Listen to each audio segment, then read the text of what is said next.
En el nombre del Padre, y del Hijo, y del Espíritu Santo. Amén. Ven, Espíritu Santo, entre nosotros, para que entendamos los mensajes que hoy nos quieres dar a través de esta charla. Todo esto te lo pedimos por Jesucristo nuestro Señor. La semana pasada habíamos hablado de la humildad, ¿cierto? Pero este es un paquete que viene con la otra cara de la moneda, que se llama el orgullo. Hoy queremos hablar no solamente hablar del orgullo como tal, sino cómo podemos nosotros superar el pecado del orgullo. La mejor manera de ilustrarlo es en aquella anécdota del publicano y el cobrador de impuestos, en el cual el publicano, cuando oraba, decía: Señor, yo no soy como ese recaudador de impuestos, yo doy diezmo, yo hago las oraciones diarias, yo soy muy buena persona, yo siempre vengo aquí al templo a orar, yo no soy como ese pecador. Y el publicano, cuando oraba, no era capaz ni siquiera de levantar la cabeza, porque él se reconocía a sí mismo como un gran pecador, que se creía. ¿Sabe cuál es la mejor palabra que nos define a nosotros como buenos cristianos? Somos indignos. Pero Jesús, con su sacrificio, nos hace dignos. Y aquí va a haber varias cosas. Hubo el arzobispo Fulton Sheen, decía que para reconocer la obra del demonio hoy en nosotros, teníamos que ver cómo había tres cosas que el demonio quiere de nosotros. El primer pecado mire que esto lo dijo Fulton Sheen hace 80 años. El pecado que más atormentará a la gente cuando venga la tribulación será el pecado de la desnudez. ¿Por qué? Porque la pornografía hoy es lo que más domina el mundo. Y no estoy hablando de las páginas pornográficas, no. Estoy hablando de... ¿Alguno de ustedes ha visto los Juegos Olímpicos? Ahora las atletas lo que se enorgullecen más en los saltos con garrocha es los trajes de baño mostrando todas las nalgas, ¿cierto? Estoy mostrando lo que debemos conservar para la intimidad del matrimonio a todo el mundo.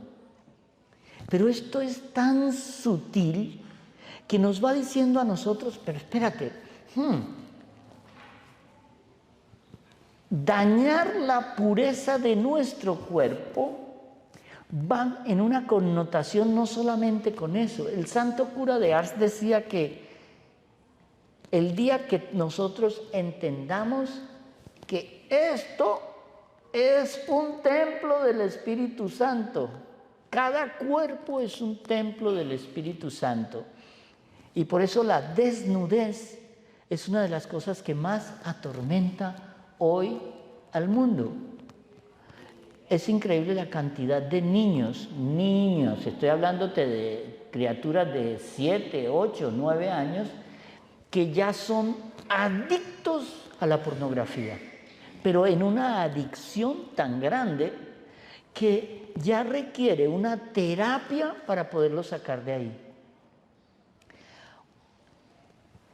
En una de las parroquias que me tocaba, una mamá me contaba que su hijo de 8 años se le tiró al piso y le hizo un berrinche porque le quitó el teléfono para que no viera más pornografía.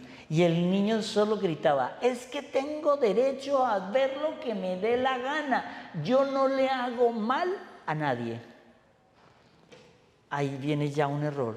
El problema es que se hace mal a sí mismo. Se daña la pureza. Y aquí viene el segundo factor por el que descubrimos cómo va a actuar Satanás. Y quiero hablar de estos tres factores porque todos confluyen en el pecado más abominable que Dios detesta, que se llama el orgullo. El segundo es la violencia. Y la violencia vista desde el contexto Hollywood, una película que quiera rating tiene que tener sangre, cabezas volando, cosas grotescas. Los juegos que más siguen los niños son los juegos donde hay que matar al malo o al bueno, luchas, sangre, corto cabezas, atropello gente, violencia. Violencia. Y Fulton Sheen nos recuerda algo muy, muy interesante. En los primeros 50 años del siglo pasado, murieron más de 100 millones de personas. 100 millones de personas. Y no tenían el cine que tenemos hoy, ni tenían la televisión que tenemos hoy, ni tenían el internet que tenemos hoy. Entonces, eso es sutil, porque a un niño que le están mostrando todo el día que el bueno tiene que matar al malo.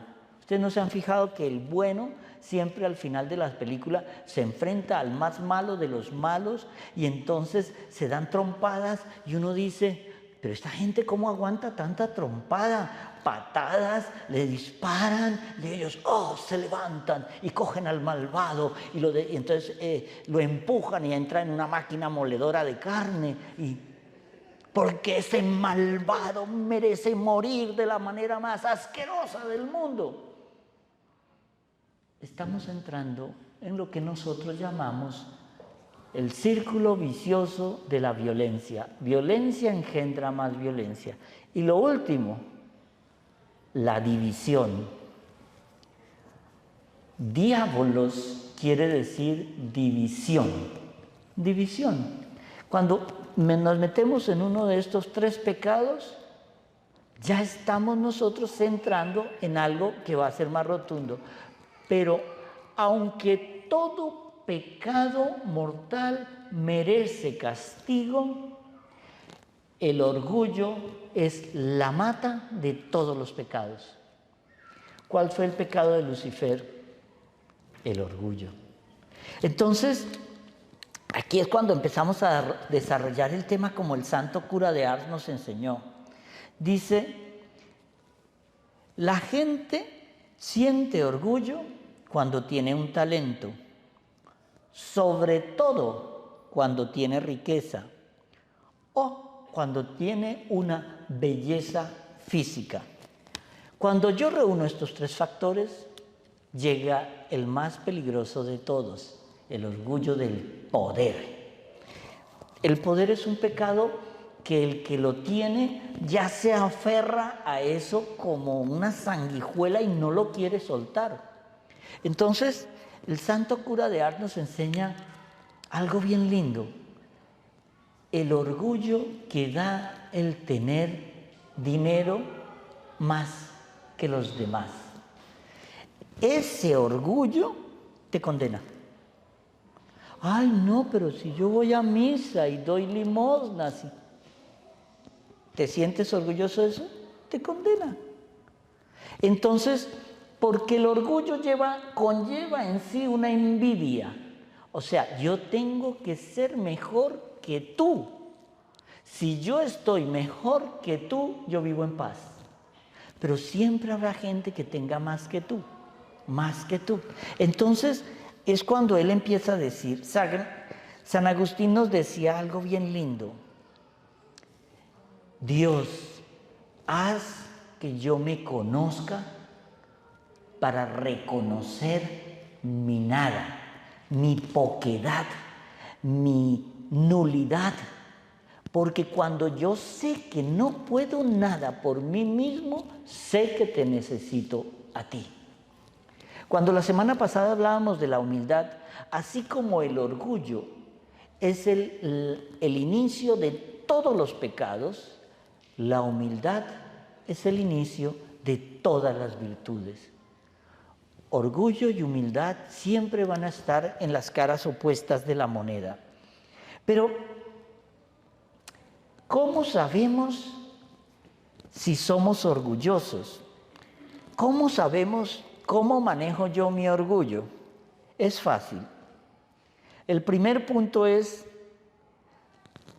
¿hasta qué punto nos ciega el orgullo?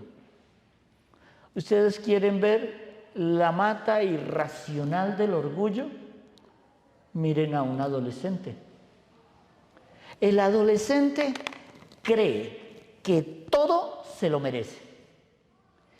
El adolescente está orgulloso de su cuerpo adolescente, a su cuerpo juvenil, de su cuerpo perfecto. ¿Qué es lo que más atormenta al que está saliendo de la adolescencia? Que se empieza a reconocer que ya no soy joven, que aparece en ellas la celulitis, que en él aparece la barriga, la calvicie. Entonces, no me miren hacia arriba, sigan ahí.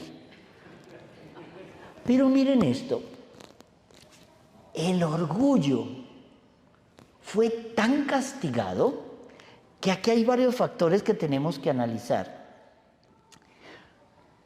Por un pecado de un momento, por un pecado de un instante, tendremos un castigo que durará toda la eternidad. Por eso el Señor nos dice que no mueras en pecado mortal. Mortal, es que no entendemos la dimensión de lo mortal. Es que lo mortal no mata el cuerpo, mata el alma. Eternamente. Entonces, dice, todos tenemos un pecado que nos obsesiona, pero cuanto más nos domina ese pecado, menos culpables nos creemos. Es ahí donde el orgullo empieza. O sea, ¿por qué las grandes casas de bolsos, por ejemplo, o de zapatos? Aquí no hay nadie que coleccione de eso, pero no miren a Verónica. Pero ¿sabe qué? El éxito de que tú tengas que pagar $35,000 por un bolso de Hermès y tengas que esperar hasta 6 meses y un año para que te entreguen el bolso, habla del nivel de estupidez a que estás expuesto. El hecho de que tú tengas que... mire, alguien decía algo bien lindo. Cuando te invitan a la casa de alguien con mucho dinero, hay una parte de la casa por encima de la sala, por encima de sus obras de arte, por encima de la piscina, por encima de los carros lujosos, que quiere mostrarte sin mostrarte su ropero, para que vean su colección de 800 zapatos, su colección de unos 200 bolsos, porque ese es su orgullo. Su orgullo en el fondo está diciendo, tú no puedes tener esto. ¿Sí ves? El orgullo. Pero esta mañana leía yo un meme que decía, ¿tú sabes cómo te descubres que te estás poniendo mayor? Que ya empiezas a ser un adulto, no voy a decir viejo, pero sí. Cuando tú tienes una bolsa plástica llena de bolsas plásticas. Cuando tú tienes una bolsa llena de esas bolsitas de regalos para cumpleaños, llena de bolsitas de regalos para cumpleaños. Cuando tienes una bolsa llena de cremas que no te echas. Pero sobre todo, cuando tienes bolsas en los ojos. ¿Por qué nosotros, después de cierta edad, empezamos a acumular cosas que nunca vamos a usar. Miren esto. Abran su closet. El 85% de lo que está colgado nunca te lo pones. Porque normalmente nos ponemos lo que más nos gusta. Y la camiseta que más nos gusta. Y el pantalón que más nos gusta. Y lo repetimos. Pero allá hay otros 100 pantalones que no vas a ponerte nunca. Entonces, aquí es cuando el Señor dice, el orgulloso jamás va a reconocer su error. Si el pecado de Lucifer fue el orgullo, si ese fue el pecado, ¿por qué Jesús eligió a María? Por humildad. Él no nació en una cuna de reyes. Él eligió a la pareja más pobre de los pobres. Belén era visto como algo, un pueblito ahí. Y nace en Nazaret, y se van a criar en Nazaret. ¿Se acuerdan cuando Natanael le dice a uno de los apóstoles, ¿será que de Nazaret puede salir algo bueno? Nazaret. Entonces, a mí me da risa muchas veces cuando nosotros no entendemos que el Señor detesta el orgulloso y ama al humilde. Miren este ejemplo. El orgulloso siempre quiere decir más de lo que ha hecho siempre. La semana pasada pude ir a Los Cayos. El orgulloso. Yo estuve en Bali, en unas islas muy... Él siempre va a estar por encima, aunque en su vida se haya montado en un avión. Va a mentir para impresionar. Cuando ustedes llegan a una reunión donde hay alguien que es extraño al grupo y ese extraño empieza a hablar de logros y logros y logros que tiene, que posee, que hace, sospeche. Ni siquiera el 10% de lo que dice es verdad. Solo quiere impresionar por orgullo. Entonces, el santo cura de Ars nos dice también aquí algo bien interesante. Jesús quiso nacer de padres pobres y demasiado humildes porque Lucifer, que era una criatura, quiso hacerse como Dios. Y Dios, para demostrar la belleza de la humildad, quiso hacerse como hombre, y un hombre de los más humildes. Entonces, ¿por qué? Porque el pecado del orgullo fue el pecado con el que Lucifer ofendió al Padre. Hoy lo vamos a entender más tarde en la transfiguración. Entonces, si el pecado del orgullo, ¿en qué momento el pecado del orgullo, con ese pecado Lucifer ofendió al Padre? Cuando el Padre le dice, servirás y te postrarás ante el Hijo del Hombre. Respuesta de Lucifer. ¿Yo? ¿Por qué he de postrarme ante lo que él consideraba una criatura inferior por ser de carne y hueso? Jamás. En la muerte en la cruz, cuando el Señor baja al infierno, Lucifer y todos los demonios se tienen que postrar ante el Hijo del Hombre. Entonces, aquí empezamos a entender algo bien lindo. Si el orgullo, sin el orgullo no habría infierno.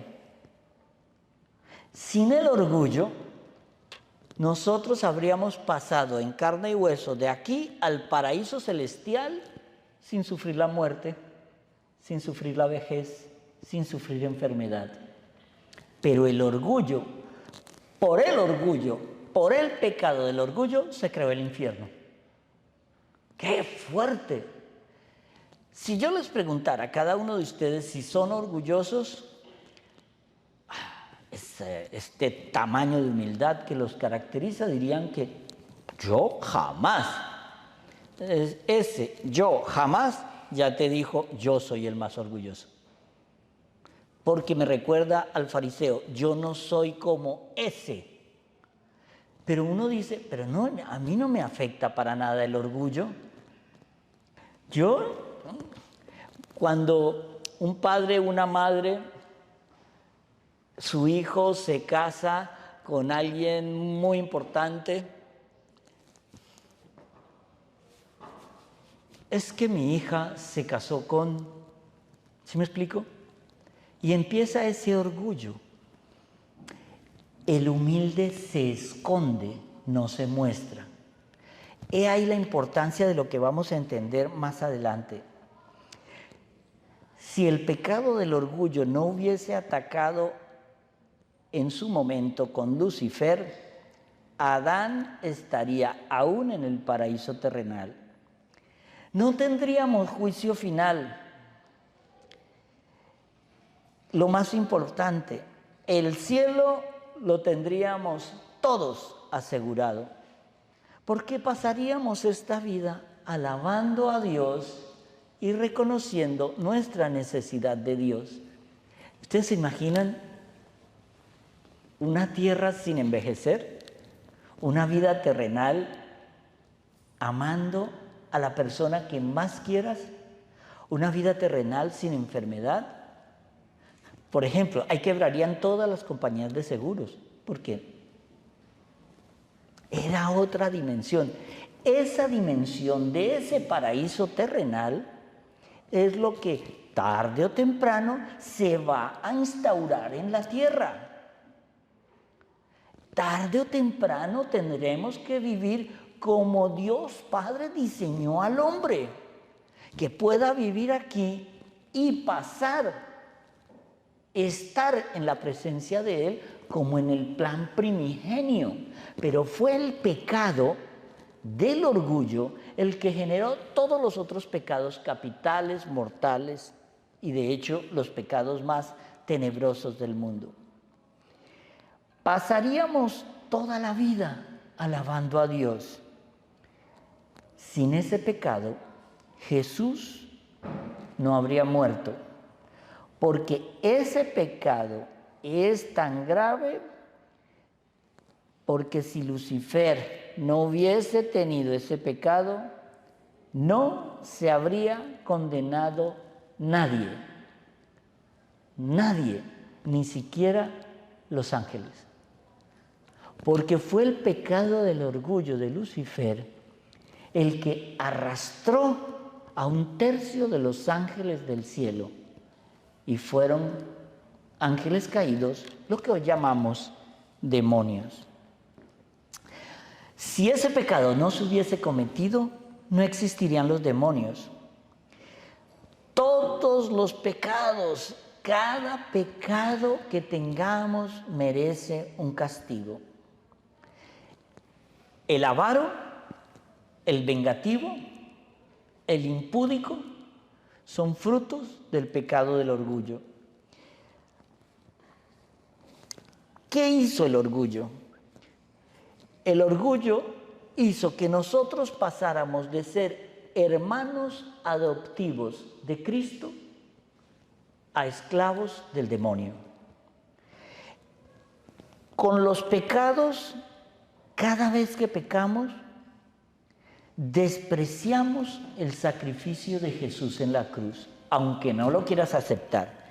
El pecador quiere que Dios no lo vea, pero es que el Señor todo lo ve. Cuando el pecador actúa, trata de esconder lo sacro, trata de alejarse de lo santo para actuar en el pecado. Pero cuando ya ha cometido pecado, y si el pecado se repite y se repite y se repite, ya se empieza a justificar. El pecado ya tomó parte esencial de nuestra vida. Pero cuando el pecado ya se forma parte rutinaria de nuestra vida, ya lo cometemos sin saber. Llámese el pecado que quieras. La gente dice, pero es que la lujuria, es que no solamente la lujuria condena,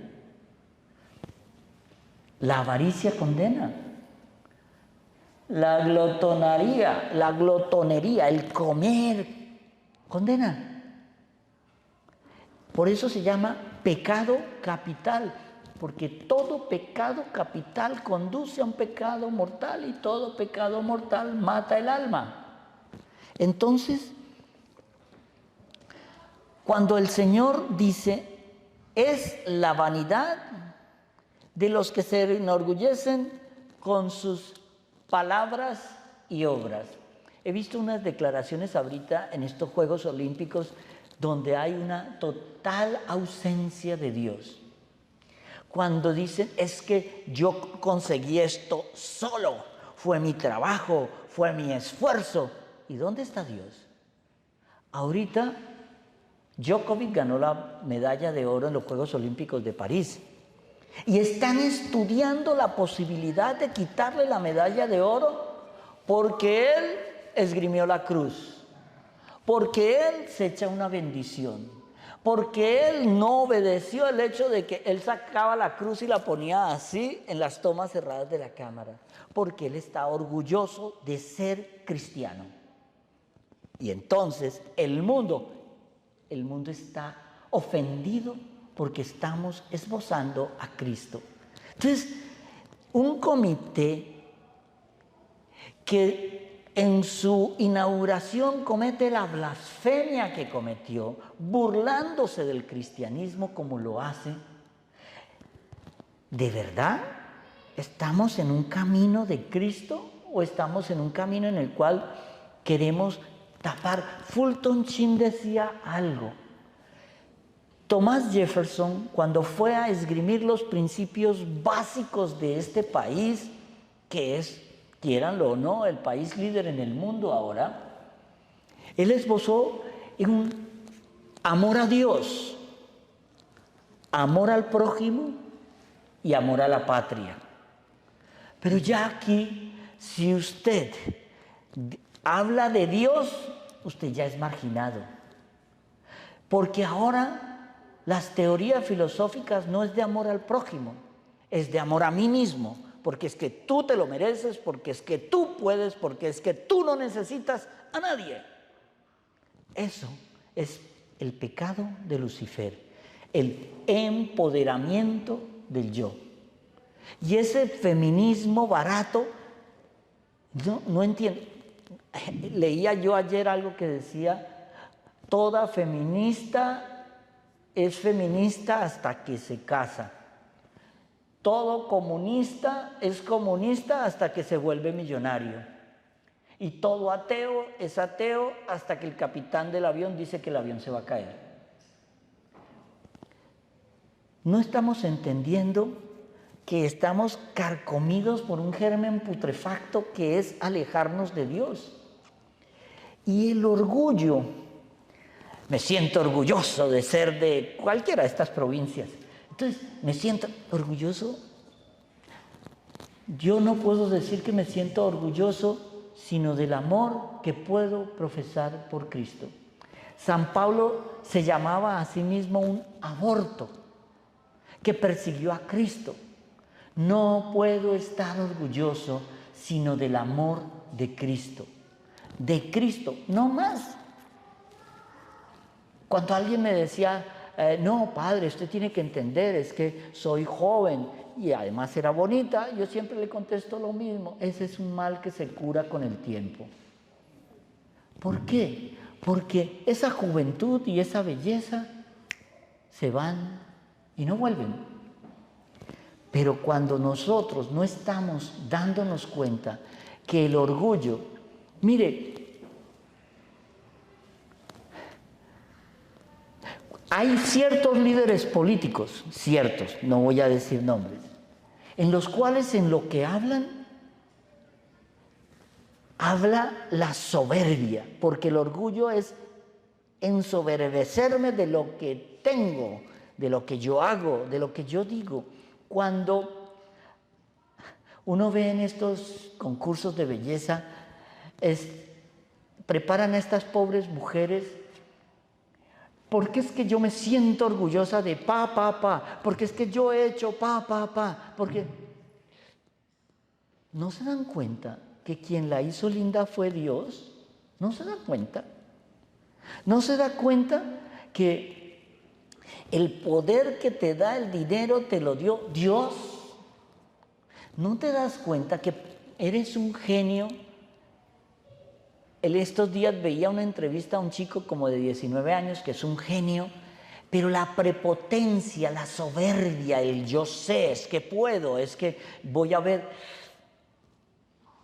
Él no se da cuenta que es un chasquido, un latido que falló, un paro cardíaco y se le acabó la soberbia. Ahora, ¿cómo podemos nosotros... Más uno. Perdón. No. Iba a contestar para hacerlo sentir mal, pero no. No nos damos cuenta de algo bien bonito. Ahora, ¿qué es lo que viene? La semana pasada hablamos de humildad. Hoy hablamos de orgullo. Pero no hay nada más fastidioso que una persona que se vanagloria tanto de sí misma, ¿no? Cambio el calladito. ¿Se acuerdan? Alguna vez les he contado la historia del bobito en el bus que llovía y tenía la ventana abierta, ¿no? En nuestros países, antes los buses no es como ahora que la ventana viene sellada, sino eran con unas clavijas que la ventana se subía o se bajaba, ¿se acuerda? Entonces, tú tenías que subirla, si llovía o si hacía calor la bajabas. Y entonces se monta un señor al bus y ve, estaba lleno, él estaba de pie, no sé qué, se sienta al lado del bobito. Y cuando se sienta al lado del bobito, empieza a llover. Y le dice el señor al bobito, ¿por qué no sube la ventana? Que nos estamos mojando. Da igual. Pero súbala que nos estamos lavando. Da igual.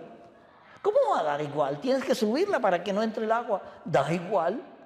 Hasta que él le da rabia, coge la ventana y la sube y el cristal estaba roto. No había cristal. Da igual. No entendemos muchas veces que el Señor nos da unas lecciones de vida de las personas más humildes. Las más humildes. Yo tengo infinidad de historias de esas. ¿Por qué? Porque yo soy un orgulloso, un soberbio. Y a mí las lecciones más grandes del sacerdocio me las han dado los más humildes. Cuando muchas veces uno cree saberlo todo porque estudió 2 horas más un pedazo de la Biblia y viene un humilde y te dice y te corrige de la manera más... Eso lo quiero aprender yo, by the way, lo quiero aprender porque esa persona lo hace con tanta delicadeza, con tanto ternura, que a uno le duele más. Entonces,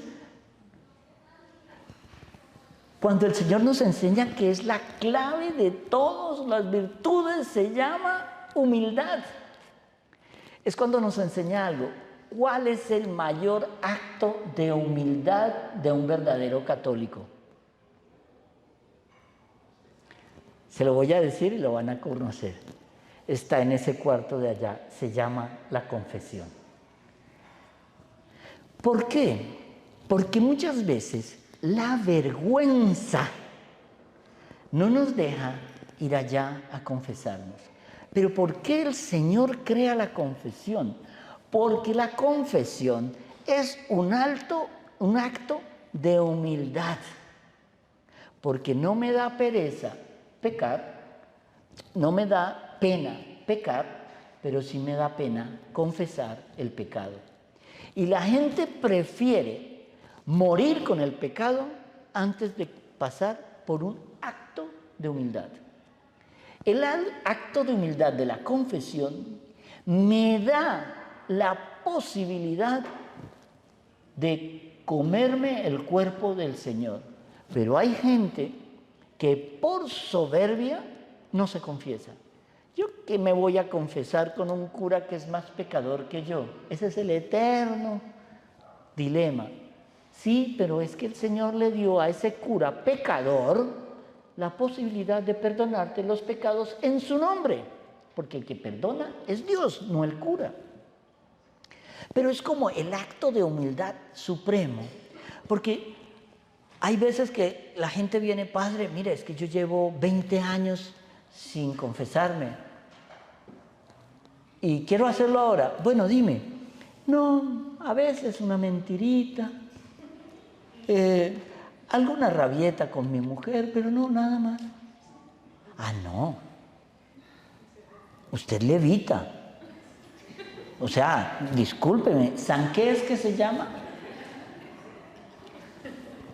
Una confesión así es una burla para el Señor. ¿Qué pecados has cometido? Ah, alguno que otro, en general, no sé, ¿no? Ya sabe, padre. No, no sé. Pero cuando uno dice, mire, vamos a hacer una cosa, prepara una buena confesión y vuelves.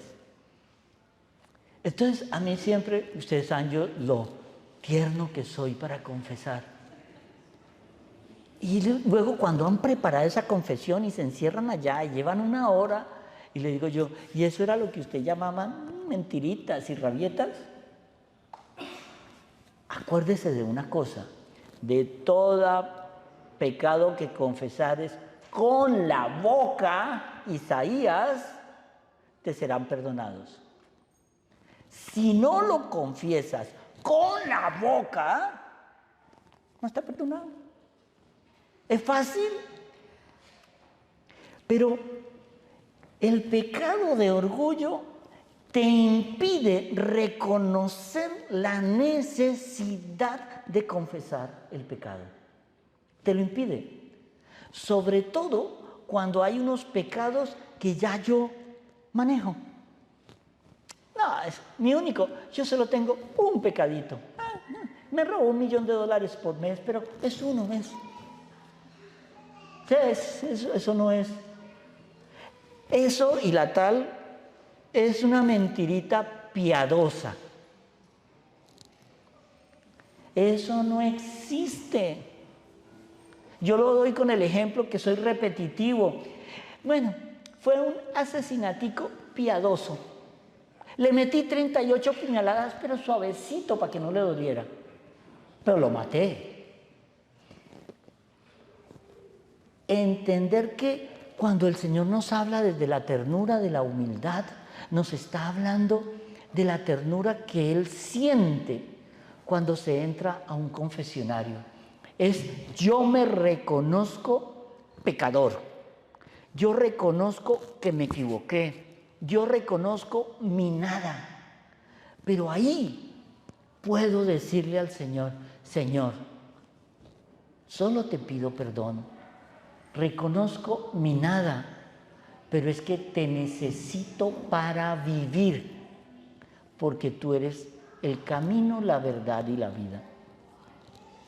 Recordemos que si el pecado más grande de la creación fue el orgullo de Lucifer, la redención solo llega a través de la humildad de Dios.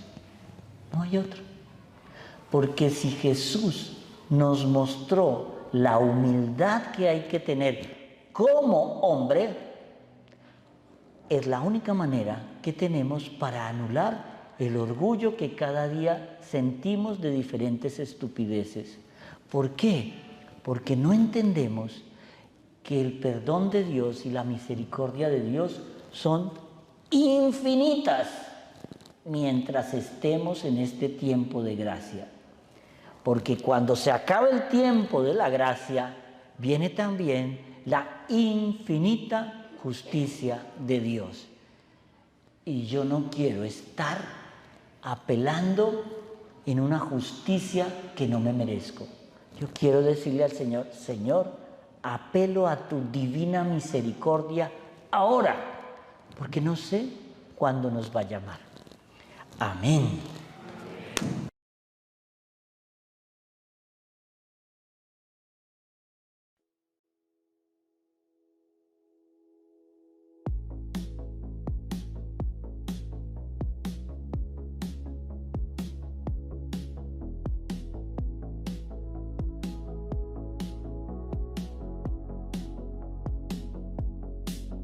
It's humming inside me, won't slow down. But it's softer than fear, like a wave without sound. Let it break, says the silence in my chest. Let it move through you, don't resist the rest. I've been chasing still